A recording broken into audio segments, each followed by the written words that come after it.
How's it going, guys? Welcome back to the GSMC Chip Shot Football Podcast, brought to you by the GSMC Sports Network. I'm your host, Manny Maradiega here, and it's December the 10th, officially through Week 14 now, getting to the nitty-gritty part of the season where everything is pretty much, up for grabs, and there's a lot of high stakes everywhere. So a lot of exciting things are coming up, but not without talking and reflecting on what we saw over this past weekend. And we're going to start off with last night with the Cincinnati and Dallas game. Not the most, high stakes, even though I just said that, but still very exciting, very surprising, shocking, and we still had a lot of good performances just individually as well. So we're going to go into that.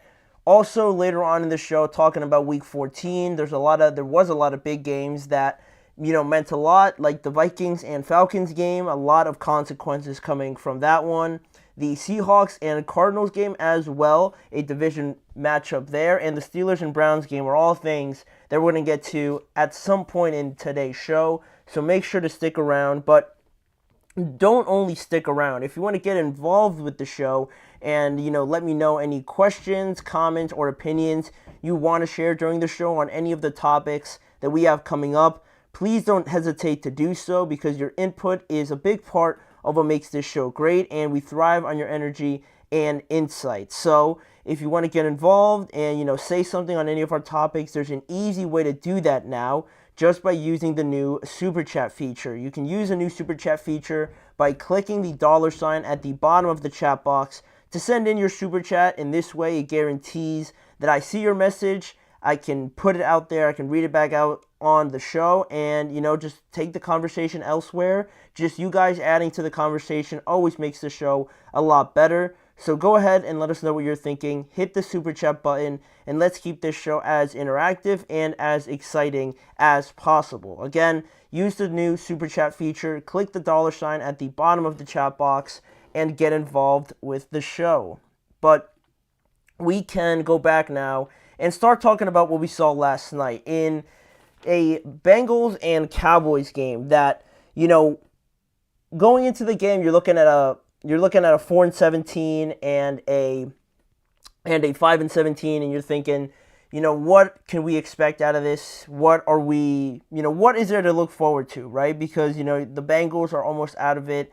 The Cowboys are, again, pretty much out of it as well. So, initially this was looked at as one of the premier matchups, but I mentioned it yesterday how similar these two teams are. And, the records also were a reflection of that. But ultimately, in the end, I'm glad I tuned into this game, and I actually was watching most of the game for, the majority of the night to see the Cincinnati Bengals pull out a late victory last night over Dallas to snap their 3-game losing streak and also bring them to a 5-8 record, while Dallas, on the other hand, also becomes 5-8, but they obviously lose, but with a much more sour feeling, because if there was any hope of them ever making the playoffs at some point this season, I thought it definitely, ended last night with that loss. They pretty much needed to be perfect, and they were also going to have a lot of help on top of that. So not keeping up their end of things is definitely going to put a dent in their playoff hopes, definitely going forward. But for all the high-scoring, close games that Cincinnati has been involved in this year, this is only their second one-score victory this year. They've had 7 of their 8 losses this year be by 7 or less points this year, and they've obviously lost all of them. So to get one finally to go in their favor, I thought was a great reflection of not only this season, to kind of epitomize everything, but Joe Burrow mentioned it at the end of the game in the ESPN interview that they've really not had a lot of breaks this year. They've not had a lot of things go their way, whether it be injuries with Orlando Brown and Logan Wilson, obviously, or just things just like the ball not rolling their way, really, at the end of the day. So, I thought how he said that and the fact that I just read that out, I think really, shows what kind of season it's been for the Bengals. Frustrating, obviously, but I thought they definitely needed a win like they got last night. And also, for Cincinnati, right, they were able to earn a victory with their quarterback, I just mentioned Joe Burrow, playing still at a very high level.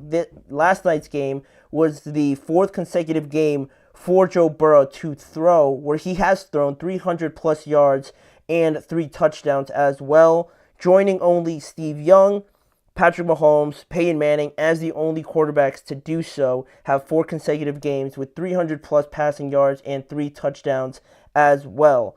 But what kind of also, reflects on this season has been that those guys, when they were able to do that, they had records like 3-13, 12-4, and things like that. Whereas Joe Burrow this season obviously has a 5-8 record. So it's been the story of the entire season, right? How Joe has been and should be in the MVP conversations, but obviously they're probably not going to give it to him with that kind of record. So it's just another thing to add on to that, to kind of just show the missed opportunity that the Bengals have had this season. And for the Cowboys, on the other hand, the loss, it didn't mean much, in my opinion. Looking at this Cowboys team, I already, thought they weren't going to make the playoffs. But Dallas also lost arguably one of their best players, their most impressive player, I think, this year for me. Their linebacker, DeMarvion Overshown, to a knee injury. And Mike McCarthy and Jerry Jones said after the game that it looks pretty serious. I haven't seen any official word on the official diagnosis of it, but Overshown, he's in his second season currently, but he missed his rookie year with a torn ligament in his left knee, and now he injured his right knee last night. So you're hoping it's not anything too serious, but we're just going to have to wait and see, because DeMarvion Overshown, going into this season, I didn't really know too much about him, but it's hard to ignore him now because he does so much for them. He's everywhere, making tackles all over the field. And apart from Micah Parsons, I would say he's the most exciting player on, at least definitely on the defense, if not on the entire team. CeeDee Lamb can make an argument as well, but it's you could say it's all 3 of those guys: Overshown, CeeDee Lamb, and Micah Parsons. So they got at least those 3 guys definitely guaranteed going forward for the foreseeable future. But in this game, CeeDee Lamb and Jamar Chase were 2 of the biggest stars, and they were the ones that got on the board first in this game, with CeeDee Lamb scoring a touchdown to start things off, and then Jamar Chase followed him up as well. And I'm mentioning both of those wide receivers, and I got to mention how Jamar Chase finished the game with 14 receptions, 177 yards, and 2 touchdowns, where on the other side, CeeDee Lamb had 6 receptions for 93 yards, albeit playing with a backup, so still impressive numbers, but that there is a little asterisk, and a touchdown as well for CeeDee Lamb. Both of those guys definitely doing their part, and it's just a continuation of Jamar Chase and the kind of season he's also been having, right? Joe's having a great year, but Jamar also, could be in line for a triple crown, so that's great for the Bengals, maybe not financially, but for the performances on the field, definitely does not shoulder any of the blame for much of the shortcomings this year for Cincinnati. But after those 2 guys got on the board, Dallas hit a field goal later on before Chase Brown eventually scored the second touchdown to give the Bengals a 14-10 lead.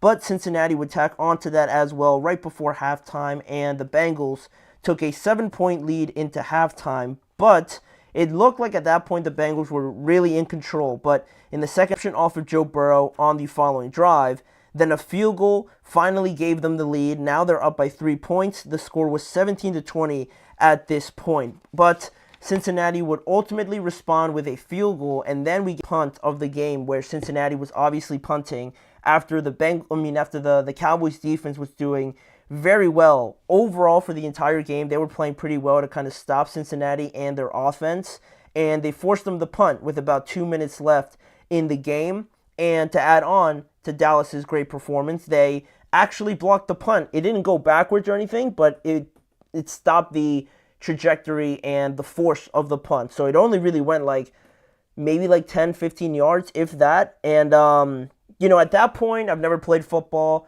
really, but watching it at that point, that if it touches anybody on the receiving team, it's a live football, obviously, right? So usually players, they think it's a grenade or something, so they just get away. They want nothing to do with it. They run away from it as far as possible because they don't want to mess it up.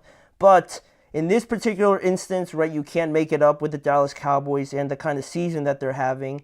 A player on their team I think his name was Amarion Oruwariye. I know I got the last name right. It might not be his first name, but the last name is definitely right. He tried to field it for whatever reason, and it kind of just like went through his arm, and he obviously touched it. The Bengals fall on it, and they recover the ball at the most crucial point of the game, and obviously they go down and score through Jamar Chase. And I mean, it's those kind of things that happen in a season like this, right? The season can't end quick enough for the Dallas Cowboys in those kind of decisions and those kind of results as well. It's just been a pretty unbelievable season, but not in any sort of positive term.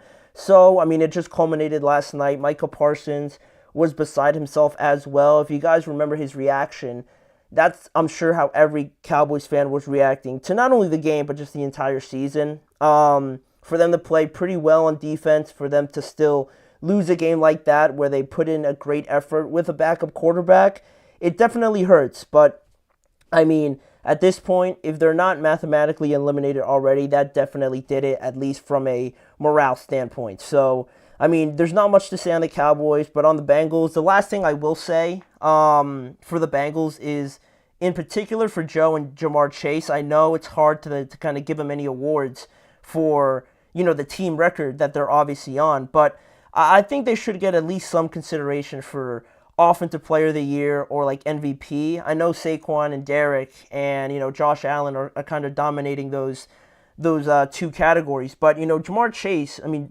Cooper Kupp got the Triple Crown and he won the Offensive Player of the Year. So, I mean, I'm not saying make one exception, like you don't have to keep it fair, but I mean, Jamar Chase is doing phenomenal things, and I think it would be a bit unfair pretty much to just say, the record's bad, we're not even going to acknowledge him. Maybe make him a finalist or something like that.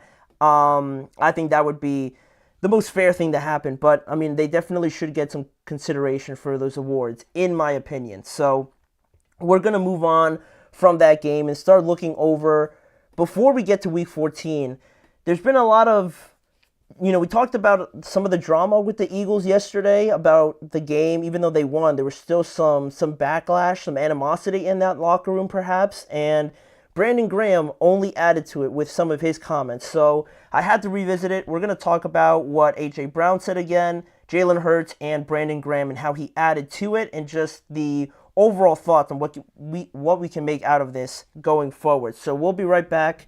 You're listening to the GSMC Chip Shot Football Podcast. I feel like I'm losing my mind.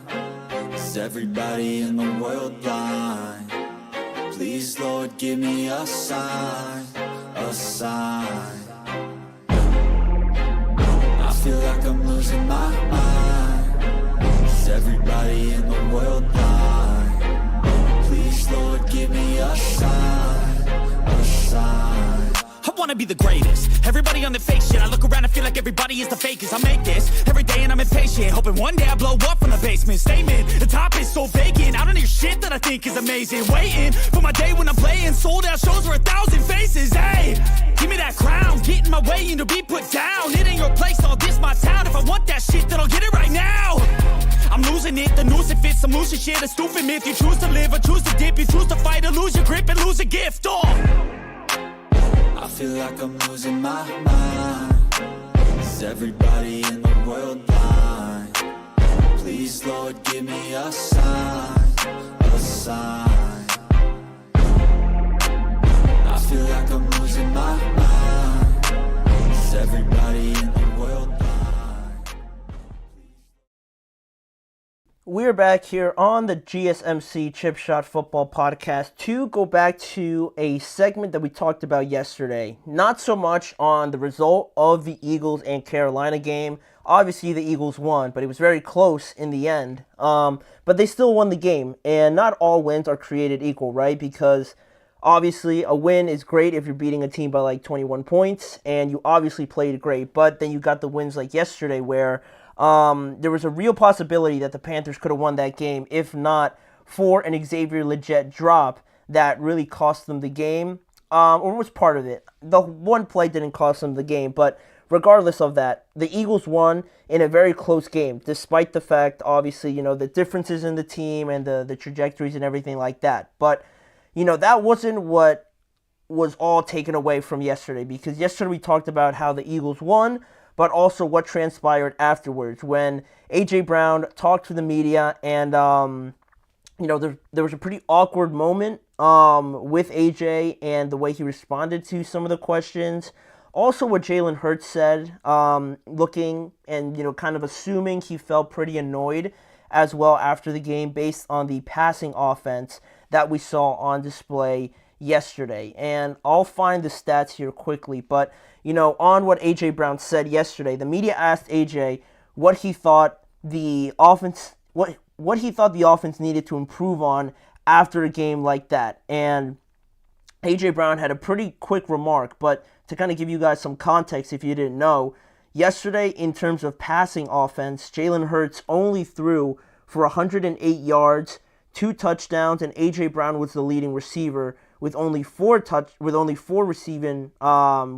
receptions and 43 receiving yards. Devontae Smith only had 37 yards and also 4 receptions. So, not great numbers, obviously, for 2 guys of that caliber. So, they asked A.J. Brown what he thought the offense needed to improve on after the game. And all A.J. Brown said was passing.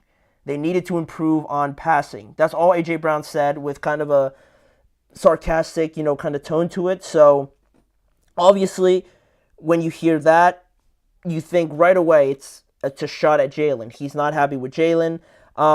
There could be some friction there. That's the first thing people think of, obviously, when you say something like that, because who is controlling the passing game? It's obviously the quarterback. He has the ball every single time that the ball is snapped. So if you're saying that the passing game needs improvement, then the quarterback needs improvement, obviously, right? Because he dictates everything. And to that note, Jalen Hurts was also a little bit annoyed after the game when he was also asked some questions by the media, obviously, and he was asked if he felt there needed to be some conversations or just some talks about being on the same page, and whether he thought having those conversations this late in the season, was appropriate, or, that there should be those conversations this late in the season, to which all he said was no.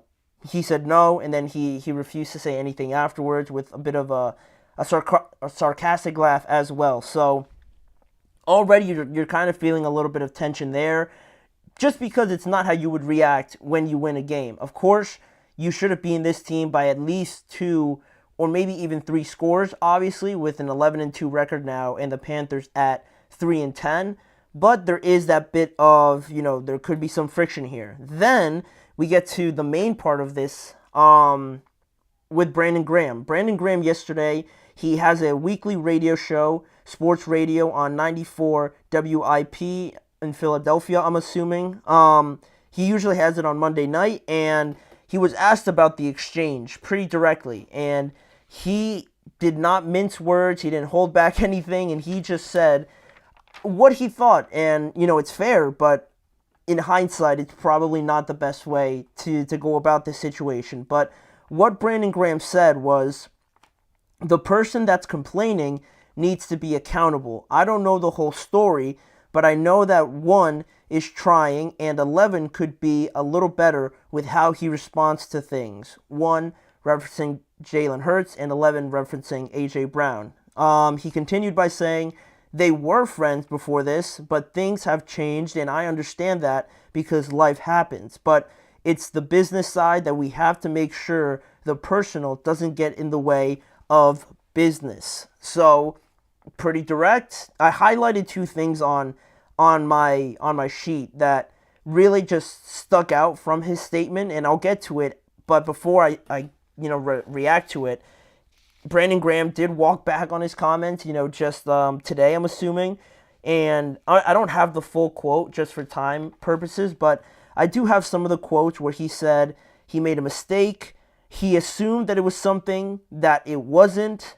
He said that he had it all wrong. And he said also that I want brothers to be able to just hash things out. Paraphrasing what he said in his, apology, or just retracting this statement that he said on Monday night. But the initial reactions to what Brandon Graham said, first is it's just a pretty crazy, unexpected thing to say. He started the whole thing off by saying, I don't know the whole story. So the fact that he gave acknowledgement that he doesn't really have all the information should have kind of, I don't know, maybe stopped him a little bit, or maybe had him reconsider what he was going to say. I don't really know, because he says, I don't really know the whole story, but he goes on to say that they were friends before this. But then he talks about Jalen Hurts and the fact that he's trying, to go out there and play well, and how A.J. Brown could do a better job at how he responds to things. So the fact that he said he doesn't know the whole story, but then making a claim like they were friends, I mean, he's in the locker room, I'm assuming, a lot, so he would know that kind of information, but he started it off by kind of prefacing that he doesn't know exactly what happened. So to make a claim like that is pretty, a pretty outlandish thing to say, for a lack of a better terms. Even if, you have that seniority and that familiarity in the locker room, still,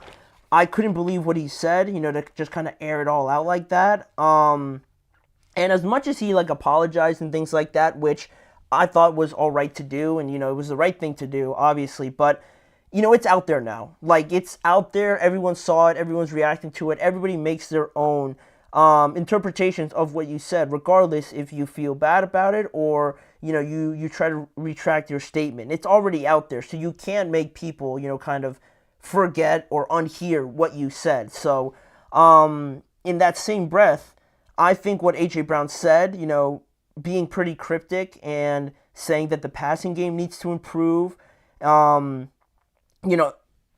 could also say that he didn't mean to make much of it, that, I'm sure if they ask him about it, which they probably will, he'll say that, he meant that it should be the entire offense, not just Jalen, obviously. But in that same breath, again, Brandon Graham sort of should have kind of walked back on his statement while he was saying it, maybe reconsidered and not use such direct words or, statement in the way that he said it. But much like that, A.J. Brown, I feel like, knowing what, the media is, obviously, and how people interpret things very differently, don't just give them the resources, the context to, to go at you and make their own speculations, right? By saying just that the passing game needs work, it's a pretty cryptic message, where I think Devontae Smith also talked about it, and they asked him about his frustrations, and he said that everybody just needs to get on the same page. We all just need to know the signals, and we just all need to get better. Something along those lines. So,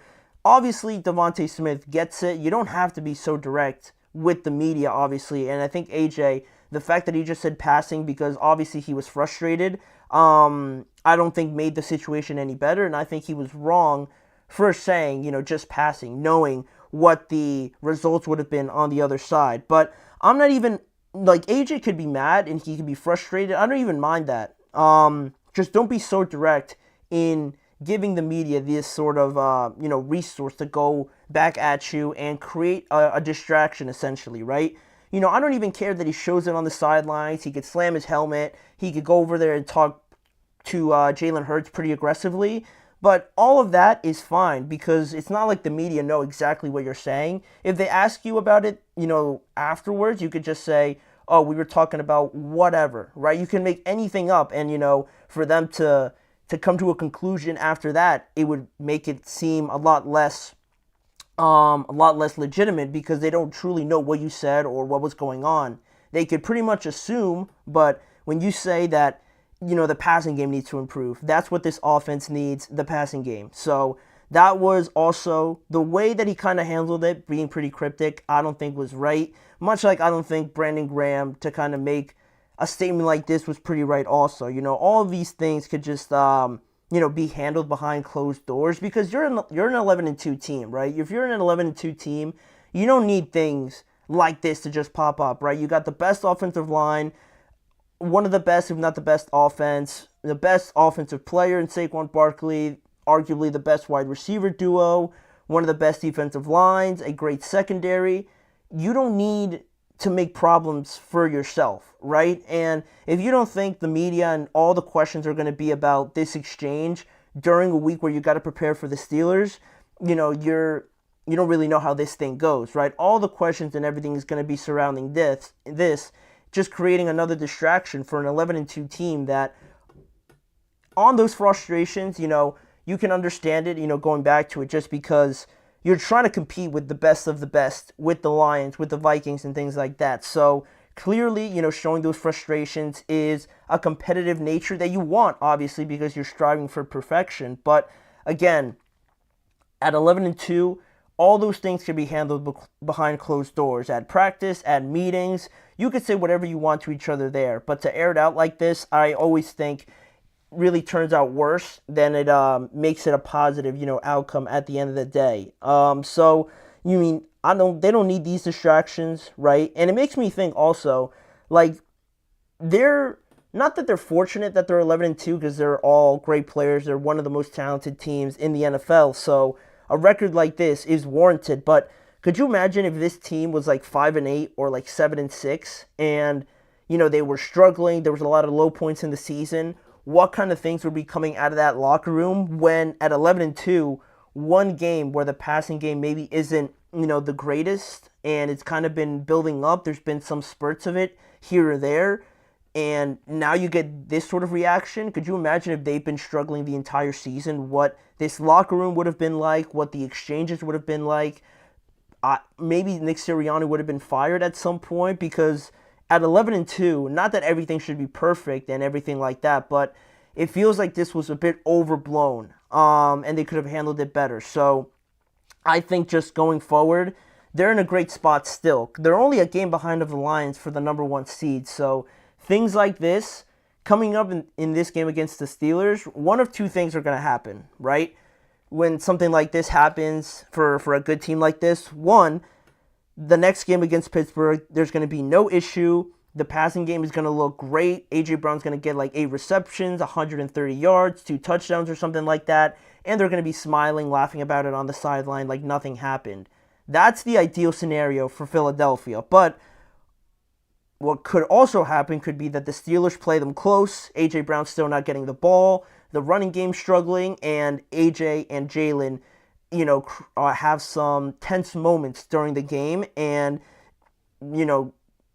if they lose the game also, it'll make it even worse. But, it's something like that's going to happen, right? This is just going to be blown over. The Eagles are going to dominate, and A.J. Brown's going to have a great game. Or if the Steelers play it right, they could frustrate A.J. Brown. The passing game could be off, and they'll get in their own way rather than, focusing on all the little things that they need to do against the Pittsburgh Steelers, who are also in their own right 10-3 heading into this game. So this whole situation, which just kind of quickly picked up into this whole big issue that could have simply been avoided if, these comments wouldn't have been so direct. But we'll see how it goes. I don't think they're going to collapse or anything like that, but it's very odd to see an 11-2 team, have this interaction like they're 7-6 or something.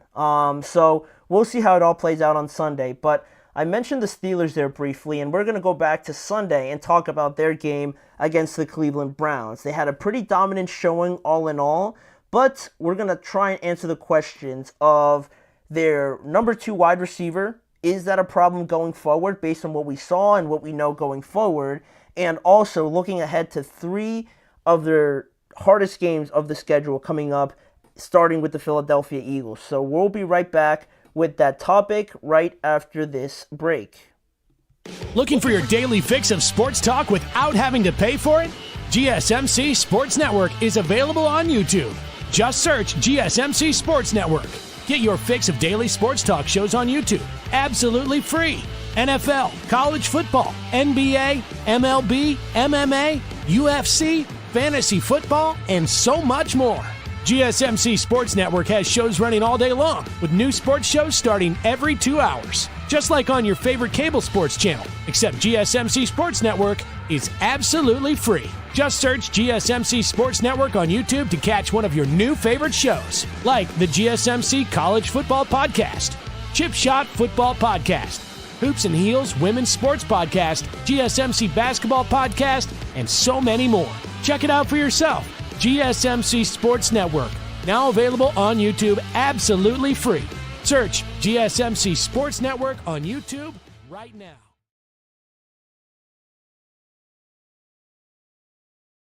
We are back here on the Chip Shot Football Podcast and continue looking over Week 14 because there were some pretty big games and some pretty big victories as well coming from Sunday, starting off with the Steelers getting a home victory over the Cleveland Browns. Despite the Steelers stressing that it wasn't a revenge game, they got their get back against Cleveland in a 27-14 victory over the Browns, which brings the Steelers to 10-3 on the season, which is important, obviously, based on the other results in Week 14, because now the Steelers are 10-13, and with the loss by the Buffalo Bills, they're also 10-13, opening the door for the Steelers to potentially squeeze in there for the number 2 seed.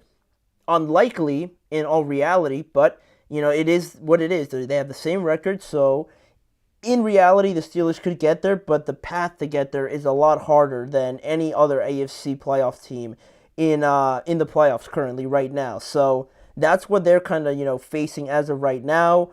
While Cleveland was not playing for much in this game, but they were in this game because Pittsburgh was playing without George Pickens. He was inactive before the game. The report said that he was going to try it out, but quickly, it became a situation where they didn't feel comfortable with it, so they decided to make him inactive. And on that note, real quick, Mike Tomlin had his press conference today and said that, George Pickens had an MRI. The MRI came back with, news that the injury was a little bit more severe than they originally thought.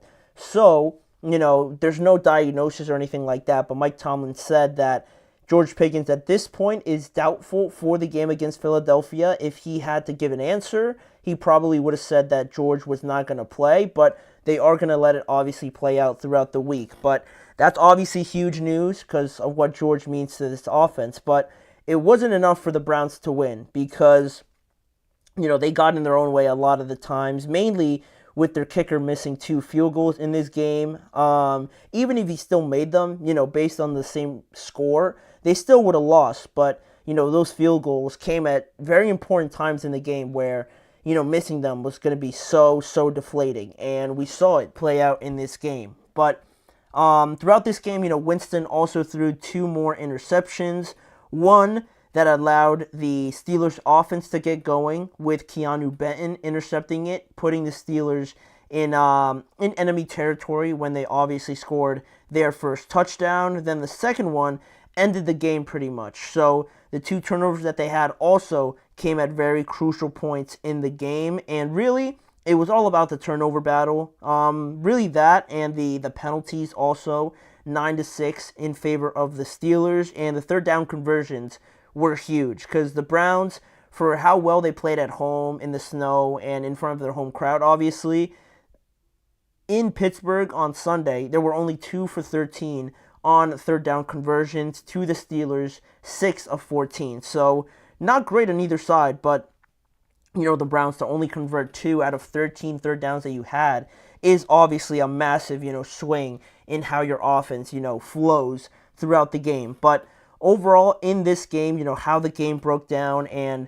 where, we saw kind of the Steelers pull away was initially when this game started, the Steelers were up 3-0, but Cleveland, came out fast and they scored a touchdown through Jerry Jeudy extending the play or Winston extending the play, finding Jerry Jeudy for 7 points. So the Browns were up 3-7 early in this game, but like I mentioned, when Jameis Winston threw that first interception, that's when the game started to turn a little bit for Pittsburgh, because up until that point, the Steelers' offense was still trying to find their way without their leading receiver.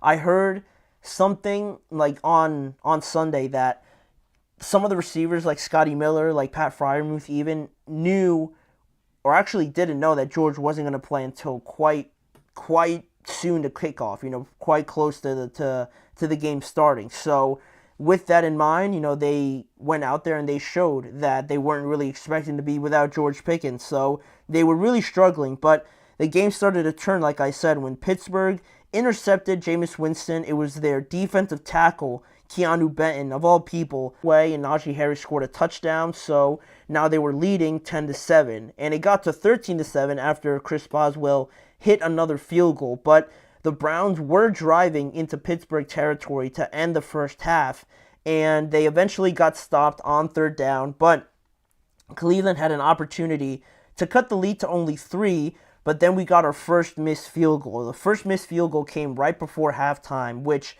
I mean, it's not like a touchdown right before the half, right, obviously, but it is at least something, right? You get at least a little bit of points, and then when you look up at that scoreboard, you're not down by 6 points, you're only down by 3. So the fact that they missed that one stung, but it didn't hurt as much as their second one, because their second one came right after halftime ended, because the Browns got the ball first, and they were, again, in position to kick another field goal, and this time cut it down to 3 points. But again, their kicker missed, and now you kind of start getting in your own head, right? You miss another field goal, you're like, damn, like, this game could have been tied right now at 13-13, but instead you missed both of them, and now you're still down 6. And of course, how things go when you usually miss those gimme points. The Steelers scored a touchdown right after that to push it at 20-7, and then another turnover on downs led to the Steelers' next touchdown. So in just the blink of an eye,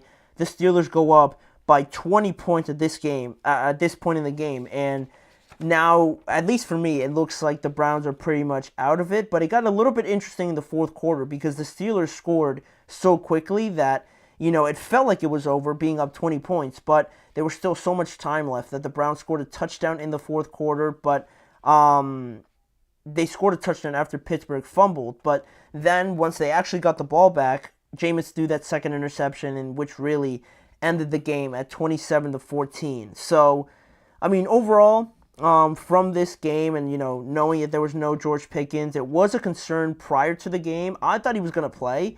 When he popped up on that injury report on Friday, I believe, I figured that it wasn't anything too serious. I thought he was going to test it out and that he was going to play anyway, but I was pretty surprised that he didn't play. But even during the game, even though they won, it was probably, the fact that they were playing Cleveland, that this wasn't a major issue. I mean, they did struggle, don't get me wrong, but, they eventually figured it out, and I think that, in my opinion, has more to do with the Browns being pretty bad than the Steelers, having, other guys step up in huge moments. But also in that same breath, Mike Williams made a nice catch, Pat Freiermuth scored again, Van Jefferson scored, so again, those are all great. Those guys played a part in it, but I feel like this is going to be a bigger problem against the best teams, coming up, So, it leads into those next games that we're going to talk about, right? Because the Steelers right now are sitting pretty at 10-3. It's great. It's fantastic. You're getting excited a little bit, right, if you're a Steelers fan. But their last 4 games, are going to be at Philadelphia, at Baltimore, at home against the Chiefs, and at home against the Bengals to end the year, the regular season. They've had some nice games. They've had some nice wins, especially over the Baltimore Ravens. The Commanders game was great for them. And I'll even throw this game in there. This was a pretty good win for them as well. But they've, for the most part, beaten all the teams that they should have, right? They should have beaten the Cowboys. They're going to want that one back. The Colts game, they were pretty dominated in that game, so, that one would go either way. And the Browns game, in Cleveland, that could have gone their way. They were winning at one point, but they threw it away as well. But for the most part, they've beaten the teams that they should have beaten, hence the 10-3 record. But during the second part of the schedule, where a lot of people didn't favor them, even still, they've gotten some pretty nice results, right? Up until this point, they're doing great. They're in first place in the AFC North, where a lot of people felt that they were going to fall off from the Commanders game going forward. So even still, I think the next 4 games is a whole different level, right? Everyone's talking about the Steelers. Are they contenders or not? Are they going to be a real threat in the playoffs? Is Russell Wilson really that guy for them? We've seen it to a decent level now, beating the Bengals in a shootout, beating the Browns now, beating the Commanders. But I think to really be in that level, we're going to see it over the next 4 games, right? 3 of the next 4 teams are what I consider, the elite teams in the NFL. These are the real Super Bowl contenders in Philadelphia, Kansas City, and I'll throw Baltimore in there as well, even though the Steelers beat them already. This is the litmus test, right? This is the way you know if you can compete for a conference championship in anybody's wildest dreams for a Super Bowl, right? If in any world also you can get to the number 2 seed, to get to the number 2 seed, you're going to have to probably beat 2, if not 3 of these teams coming up. And that's going to be almost, I don't like saying impossible, but, without George, you don't know how long he's going to be out. If you get the number 2 seed and let's say you beat the Eagles and the Chiefs or something like that, and you go 2-2 over these next 4, that would be pretty decent. And I think you can consider the Steelers in a list of Super Bowl contenders. They would be the last one, right at the cutoff, right? If they win 2 of the next 4. But the next 3 games are super hard, at Philly, at Baltimore, and against the Chiefs. But it's what this team, wants, right? If you want to be considered among those teams, you got to go out and beat them. And I think this would tell a lot of people whether or not the Steelers are serious. Of course, how they win and how they lose potentially is important. But, the win over the Browns was great, but the next 3 are really going to tell us all we need to know about this Steelers team. Albeit a little bit unfair if George Pickens doesn't play, but it is what it is, right? These next 3 games are going to be exciting, but also very difficult for the Steelers. But we're going to leave that topic there for a little bit, and we're going to move on to 2 more that we have on today's show. Looking at the Vikings and Falcons game, it was Kirk Cousins' return to Minnesota, but it did not go in his favor at all. And the Minnesota Vikings dominated the Falcons, sending them to a 4-game losing streak while they keep pace with the Detroit Lions. We're going to go into that game and talk about what we learned about it and whether or not the Falcons should consider a quarterback change. That is coming up right after this.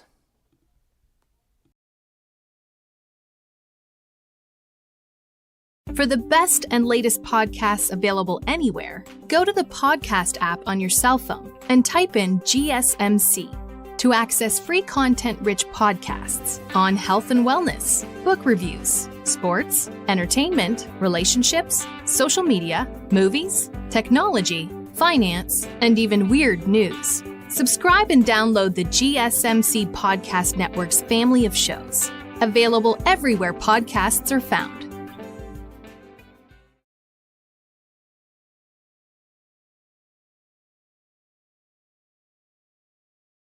All right, we are back here on the show now to look at a game that we had previewed last Wednesday in the Vikings and Falcons game. So, I predicted the Vikings to win. I thought they just had a better team. It was going to be too much for the Falcons defense, and I was right, but even still, I didn't think it was going to be like this, man. Like Sam Darnold to get 5 touchdowns and Kirk to continue his struggles, We hyped this up to be Kirk Cousins' revenge game, but his old team, showed Kirk and, the Falcons why they were perfectly fine, moving on from him and not giving him that 4-year, $180 million deal, especially with their new quarterback, Sam Darnold, playing the way that he did, not only in Sunday's game, but the games leading up to it as well. But Kirk Cousins' return to Minnesota ended in a 42-21 complete domination by his former team. The Vikings extend their winning streak now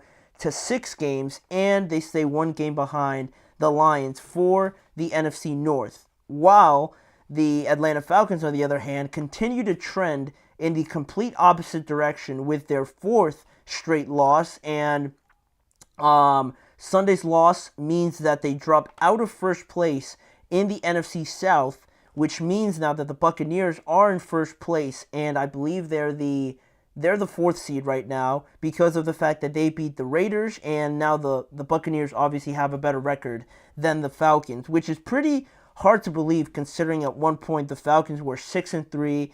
They had already beaten the Buccaneers twice, and with the injuries that the Bucs were dealing with, you're thinking, or at least I thought, that the Falcons were going to cruise to a division title, but things really started to spiral out of control. And the main story before we get back to the Falcons, is that Sam Darnold had a fantastic game. He achieved a career high in passing yards and passing touchdowns because of a 347-yard passing day and 5 touchdowns on top of that as well, both career highs, like I said.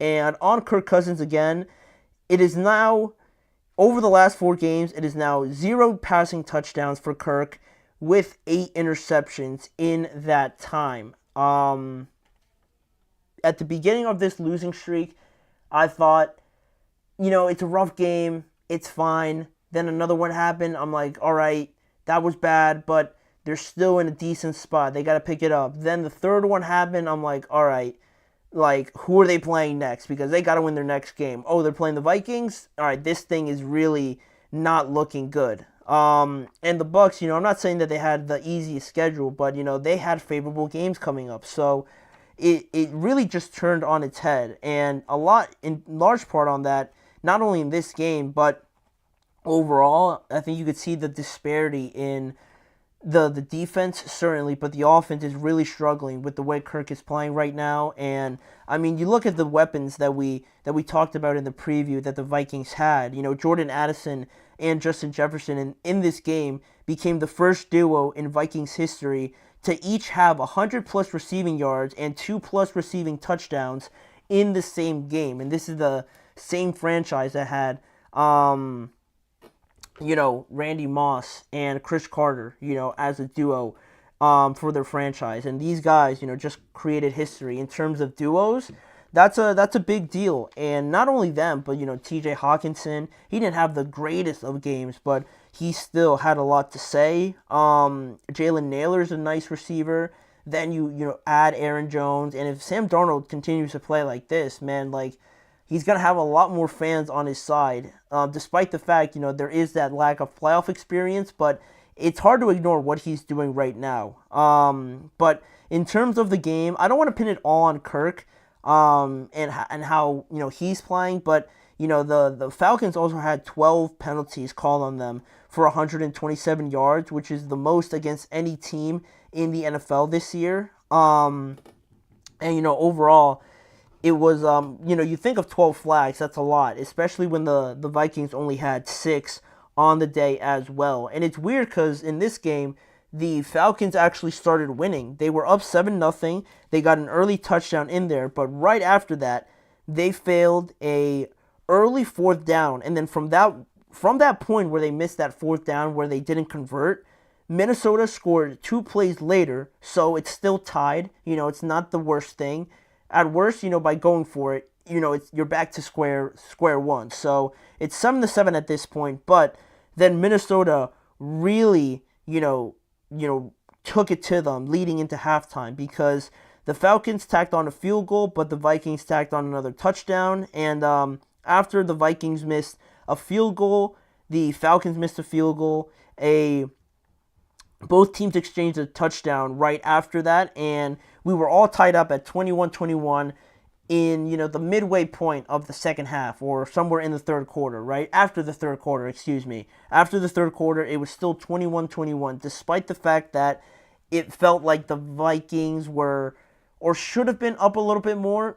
Forget all of that. It was still 21-21. So, the Falcons still have a chance here, but then it all really broke loose in the fourth quarter for Minnesota. The Minnesota Vikings in the fourth quarter scored 3 touchdowns to Atlanta's fumble, second interception of the game, and a turnover on downs. The fourth quarter belonged to the Minnesota Vikings and really made this game look a lot worse than it really started off as. Through 3 quarters, it was still 21-21, but the Vikings, really blew the roof off the place in that fourth quarter. 3 touchdowns, adding to that 5 touchdown day by Sam Darnold, and it ballooned the lead to 42-21. Obviously, the Falcons were held scoreless in the fourth quarter while everything turned to gold for the Minnesota Vikings. But overall, what I'll say about the Vikings, they're 11-2 for a reason, right? You don't just kind of stumble into it, right? Of course, the crazy numbers are great, and putting up big numbers like that is awesome, but I really like how we've seen this performance from Sam Darnold, on top of the close wins that we saw previously against the Bears and against the I'm forgetting it. I'm gonna look it up real quick, but I forget who it was. It was the Cardinals and the Chicago Bears. Those two close wins for the Minnesota Vikings. I like that we saw those on top of this sort of performance, right? Because with Sam Darnold, the question was, can he make those big drives? Can he have those game-winning drives that you're going to need eventually against some of the best teams? And he showed it, whether it be against the Cardinals, knowing what we know now about them, and the Chicago Bears, the worst team in the division. It's still something, right? In a game where they could have easily lost those games, right? Sam Darnold, stepped up and made the game-winning plays. But also, to show a performance like this, a complete domination by him, 5 touchdowns, over 340 passing yards, to know that you can have it, both ways and show both ends of the spectrum when it comes to quarterback performances and what you want to see out of your signal caller. That's what I really liked about it, because, the close games are great. Knowing that you can win those are awesome, but also knowing that you're able to take full advantage of your weapons and blow a team out just in the fourth quarter based on a lot of the plays that you made as well. So I like seeing both aspects of it from Sam Darnold. But now we get to the Falcons and kind of closing this segment up by just saying it looks bad right now, obviously, because you lose 4 straight, but it's not all lost, right? It's not entirely just in the trash, like you can't reverse it. The Falcons' next 3 opponents out of their last 4 games are the Giants, the Raiders, and the Panthers. So there is hope with that, to kind of catch up there, right?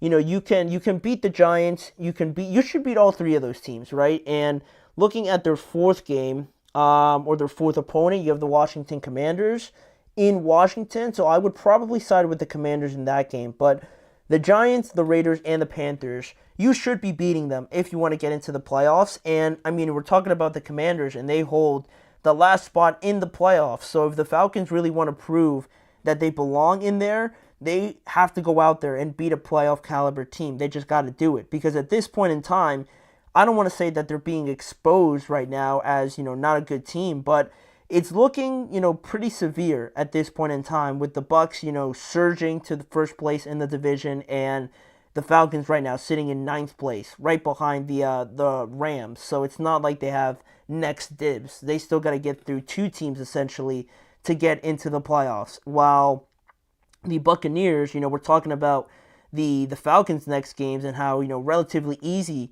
they are. The Buccaneers have to play the Chargers in Los Angeles. They got to play the Cowboys in Dallas. They host the Panthers, and then they host the Saints. So I would say the Falcons have it a little bit easier in that regard in terms of who you're playing and how it affects the other team. But it won't mean anything if Kirk's not playing better, and I think that's going to be the first step. So getting him to resemble what he did during that stretch where the Falcons got to first place in the division is the most important thing. And, you have 3 teams here that are going to be picking probably top 5 in the draft. So what better way to do it than in these next couple of games? If you don't, then you don't deserve to be in the playoffs. So that is what we took away from this game. Pretty remarkable, final result there by the Vikings. But, they continue to cruise along while the Falcons look for answers here quickly to try and save their playoff aspirations. But speaking of playoff aspirations, we're going to talk about the Seahawks and the Arizona Cardinals. Why the Seahawks win means that the Arizona Cardinals are done, and also, are the Seahawks a lock to win the division, or should we still watch out for one team that is creeping up on everybody in the NFC? We're going to answer that question when we return after this break.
Thank you guys for joining me here on this last segment on today's show. Just recapping one of the last games we have on here in the Seahawks and Cardinals game that was a divisional game there in the NFC West, but the Seahawks officially swept the Cardinals with a 30-18 win in Arizona as well. On top of it all, the victory brings the Seahawks to an 8-5 record, still on top of the NFC West with the Arizona Cardinals, and really only, or I should say not the Cardinals, but really the Rams as the only team threatening them to kind of overtake them in the division. While also, this victory also was Seattle's fourth win in a row coming off of their bye week, which I think came at the opportune time, obviously, because before that, there was a lot of trouble with turnovers, and the games weren't really going in their way. They were dealing with injuries as well, but the bye week came at the perfect time for them, and now they've won 4 in a row, and it's their 7th win in a row over the Arizona Cardinals as well, certainly having their number over the last few seasons. And on that note, on the Cardinals' poor form, not only against the Seahawks, but overall, it's the Cardinals' 3rd loss in a row recently, and from a point where they were actually leading the NFC West, they were once, gonna have people contemplating whether or not the Cardinals were going to be the only team to make it out of that division, but they've sort of been exposed here, just showing everybody that they're not quite ready yet. I'm not going to say that they're bad or anything like that, because I do like some of the aspects of their team. I thought their defense has played a little bit better than what I originally thought it was going to be like. So, they got that. I like Jonathan Gannon as their coach. Marvin Harrison Jr. is obviously a monster.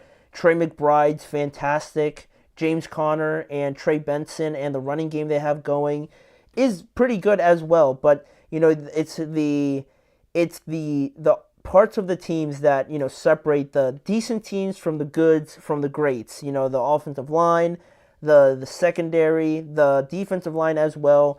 They need to get better in those areas, but they have some of the best players at their respective positions, so that is something that they have going for them, but it's not a way to sustain longevity, if that makes sense, right? Those are great for a couple games here or there, but to really drag it on for an entire season, you need the O-line, the D-line, the positions like that, a better secondary and things like that. So I think the Seahawks have kind of exposed the Cardinals in that way.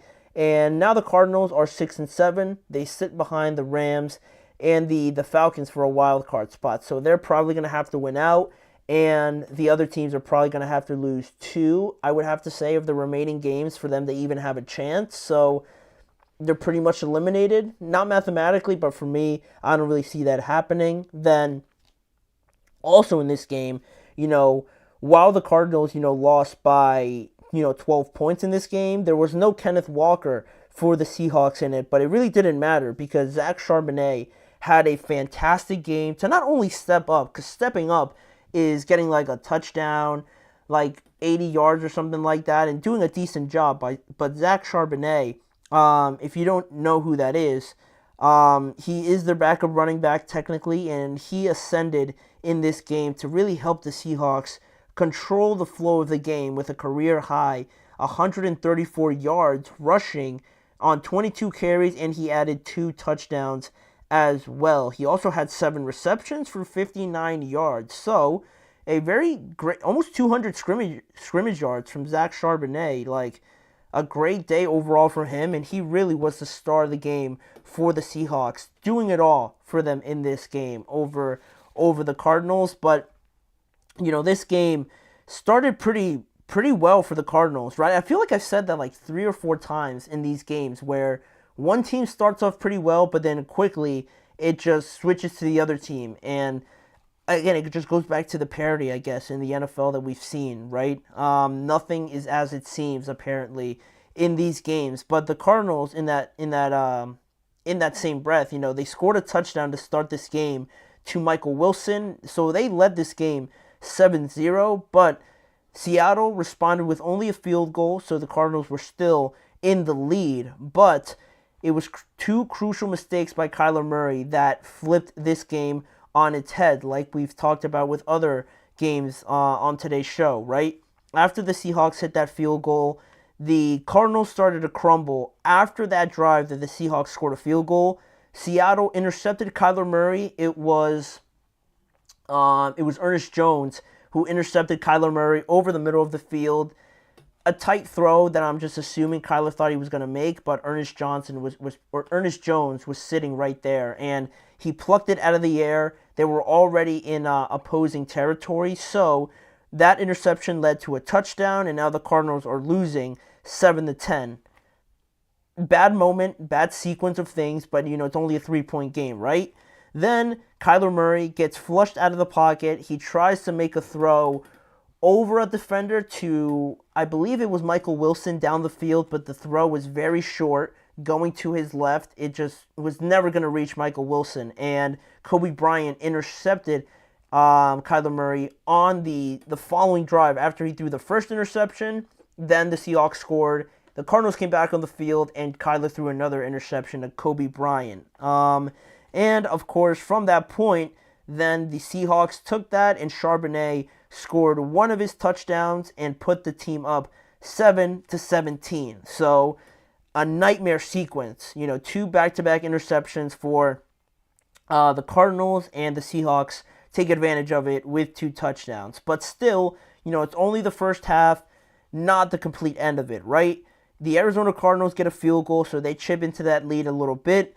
But Zach Charbonnet really already put the nail in the coffin with a 51-yard touchdown, and now it's 10-24, and it's still only the first half, and it's 10-24. And that was pretty much it, because Seattle only added 2 more field goals after that to get to 30 points, and Arizona really couldn't do much outside of getting close into certain situations, but they only added 1 more touchdown and converted on a 2-point conversion, but it pretty much stayed where the score was. The final score was 30-18, but a pretty dominating performance by the Seahawks overall. And the main thing that jumps out at you, not just Zach Charbonnet, but the fact that Seattle's run game, you'd like to think, is starting to take better, a better approach to how they dominate games, or how much they're involved in these games, because Seattle really controlled the pace of Sunday's game a lot, and it was a performance like Zach Charbonnet's that really helped them do that. Because I'm not saying that the running game needs to have 120 yards each game, but having a consistency about it, right? 20 plus carries for maybe one guy, and then another guy gives you 15 or something like that. You have 2 good running backs with Charbonnet and Kenneth Walker, right, when he's healthy, to be able to do that. And I think all the good teams are doing it, right? You look at the Lions, obviously, the Packers to some extent with Eric Wilson going in there. The Steelers do it. The Bills have 3 guys that run the ball for them. The Ravens try to do it a little bit with Justice Hill being included in there. The Chiefs have Pacheco and now Kareem Hunt back. All the greatest teams try to do it now with a couple running backs. And I think the Seahawks have an opportunity to build on that now at the most important part of the year. And they control the time of possession. And when you do that, the other team, especially with the Cardinals throwing 2 interceptions, you feel like you have to get back into the game, right? You already messed up twice and it led to touchdowns. You feel like the possessions you do have now are so precious that you have to execute, right? You have to get back into the game. And in, contention to that, it makes you a lot more antsy. It makes you a lot more frantic because you feel like you have to get back into the game with all the limited possessions you might have. So yeah, the decision making is not quite there, and the pace of it all is all over the place, really. So that's what happens when you control the pace of the game, especially some more props to the Seahawks defense, because when you're running the ball like they did on Sunday, and then the defense is playing very well to get turnovers and also to get pressure on Kyler Murray, you get games like this, right, where you get a pretty dominant performance, and a lot of that credit should go to their young head coach, Mike Macdonald, coming over from the Baltimore Ravens, and the great job that he did in their defense to come over, and I think now he's the youngest head coach in the NFL. I could be wrong about that, but I'm pretty sure he is now. To go through the ups and downs with this team, the hot start, the bad run of form, going into the bye week, and then to come out of it and be on the come up again, I think that's a credit to him, not only his defensive knowledge, obviously, with how their defense is playing now, but also his leadership and being able to control, the chaos a little bit. He deserves a lot of credit for it. And their offensive coordinator, Ryan Grubb, coming over from Washington, and the kind of offense that he had over there in college with Michael Penix and how explosive they were. There was a little bit of hype and excitement coming from the Seahawks on what they were going to be with Ryan Grubb, and maybe you didn't take it seriously, but he's doing a great job, obviously, with how the Seahawks are able to put up points, now with the running game coming alive, and Jackson Smith-Njigba is showing the potential that he showed at Ohio State. Maybe the first year wasn't great for him, but now he's becoming the go-to guy, it seems like, for Geno Smith, because he has the route running, he has the speed, he can do it all basically as a receiver. Not that DK can't, but I feel like you can move JSN all over the place, where maybe DK is just limited to the outsides. But I think Ryan Grubb's done a great job with him, and just overall, it makes it more exciting looking forward to this matchup with the Rams, because to me the Rams are the only team that's really going to push them at this point. The 49ers still have a losing record, so I don't really think it's going to be them. The Cardinals are already out of it, so to me it's really going to just come down to the Rams. And the Rams just had a massive win over the Buffalo Bills, so they're feeling good. And they don't play each other until the last game of the season. So if they continue to do their own thing, it could come down literally to the last game of the season to determine who's a top 4 seed in the playoffs, which is going to be super exciting, obviously. But, I am kind of leaning towards the Rams a little bit, just because if it does get to that game, I like the Rams a little bit better, just because, they've already beaten them. But along the way, the Rams still have to play Seattle, right? But the Seahawks still have to play Minnesota and Green Bay, while the Rams really only have to play the 49ers. I mean, they have to play the Jets, the Cardinals, before they play the Seahawks. So those two opponents are a lot easier than the Packers and the Vikings. So if the Seahawks can win both of those games and get to that final game where it's all on the line, it's going to be a fantastic game, and I'll feel even better about the Seahawks if they beat the Vikings and the Packers. But I am still leaning towards the Rams a little bit, just because of the schedule. If the Seahawks can prove me wrong, then maybe that last game falls in their favor. But overall, it was a great game and a great run of form by the Seahawks over the last couple games. But with that in mind, we will finish up today's show with that topic. I want to thank you guys for joining me on today's episode, and please remember to like, follow, and subscribe to the Chip Shot Football Podcast on YouTube and really everywhere on all forms of social media. Go over to the YouTube channel, the Podcast Network channel, and the Sports Network channel to catch more coverage around the NFL with me, Manny Maradiaga, as your host. On there, you're going to see a lot more content around the NFL, but also if you guys join me each and every weekday at 6:30 p.m. Eastern Time, I'm going to be on here doing these live shows as well. So with that, I'll see you guys tomorrow, same time, 6:30, to talk some more about the NFL.